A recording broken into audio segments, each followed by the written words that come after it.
She was a billionaire who could buy cities without blinking, yet that night, standing in the dimly lit hallway of her own skyscraper, she fell to her knees in front of a janitor and whispered through trembling lips, "Please, marry me."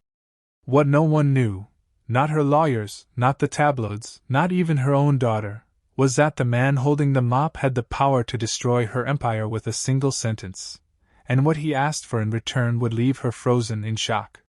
The building was silent except for the soft squeak of a mop gliding across marble floors when Adam finished his shift. Midnight always felt heavier in the Billionaire Tower, not because of ghosts, but because of secrets.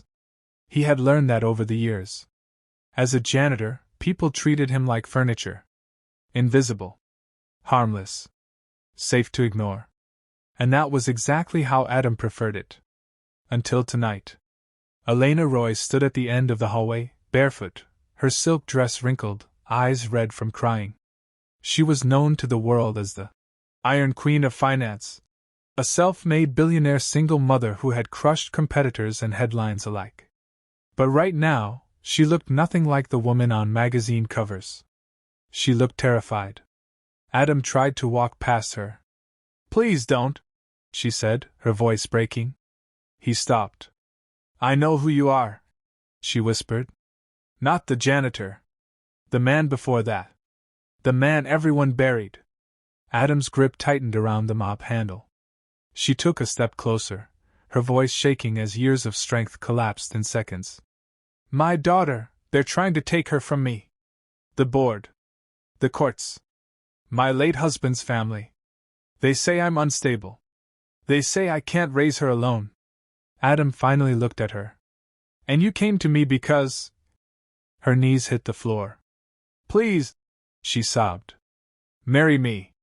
The word echoed louder than any scream. She explained everything in gasps, how the board demanded a stable family image, how the courts favored a traditional household, how rumors were destroying her custody case. A husband would silence them all. A clean past. No scandals. No greed. No ambition. Adam listened quietly. When she finished, she reached for his hand like a lifeline. "I'll give you anything. Money. A home. Security for life."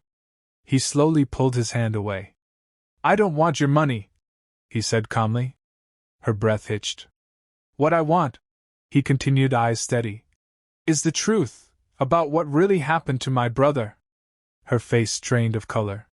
Years ago, Adam's brother had been a whistleblower inside Elena's company. Officially, it was ruled an accident. Unofficially, Adam knew better.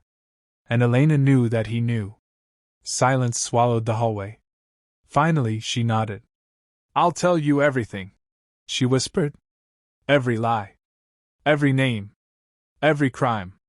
Adam looked down at her and spoke the words that changed both their lives. "And after that," he said, "you'll stand beside me in court, even if it destroys your empire." She didn't hesitate. "I'll do it," she said. That night, the janitor helped the billionaire to her feet, and the world began to shift. The wedding shocked the world, but it was what the groom did after the vows that made the billionaire bride realize she hadn't married a savior, she had married a storm. The marriage was quiet. No cameras. No luxury. Just signatures and silence. The media went wild anyway. "Billionaire marries janitor." Headlines mocked, analysts speculated, enemies celebrated. Elena expected Adam to change. He didn't. He still woke up early. Still cooked breakfast. Still walked her daughter to school holding her tiny hand like it was sacred. He never asked for access to her money. Never touched her accounts. Never used her name. That scared her more than greed ever could. Behind closed doors, the truth came out. Documents. Recordings. Names of executives who had ordered cover-ups. Elena confessed through tears, guilt eating her alive. She had been young, ambitious, afraid. She hadn't killed Adam's brother, but she had allowed the lie to live. "I live with that every day," she said one night, breaking. "I became rich, but I lost my soul." Adam didn't yell. He didn't accuse. He simply said, Then help me give his death meaning. The court case exploded. Executives were arrested. Stocks fell. Elena testified against her own board, destroying her reputation to protect the truth. She lost billions. Friends vanished. Invitations stopped. But something else happened. Her daughter stayed. The judge looked at Adam, the man with no wealth, no title, and said, "This is what stability looks like."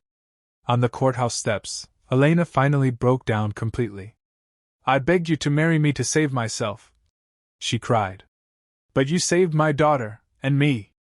Adam smiled softly. "You didn't need saving," he said. "You needed courage." Months later, Elena no longer ran an empire, she ran a foundation for corporate accountability. Adam opened a school for children of forgotten workers. They lived simply, happily. One night, as they sat together watching her daughter sleep, Elena whispered, "If I had never fallen to my knees that night."